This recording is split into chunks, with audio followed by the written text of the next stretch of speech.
Karagatan natin ang ninanakawan. Kaya bang gumising bago tayo maubusan? Karapatan natin ay ipaglalaban. Sumabay sa paglayag habang sinisigaw at naninindig ang ating ito. Ating ito. Ating ito.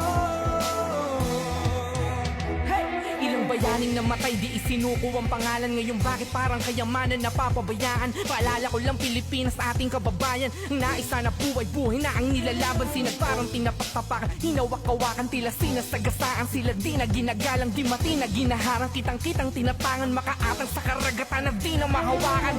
Kanya-kanya tayo ng opinyon, pero para sa akin, hindi digmaan, pagmamahalan ng kasagutan. At ang gusto ko lang sabihin sa inyo, karapatan, ipaglaban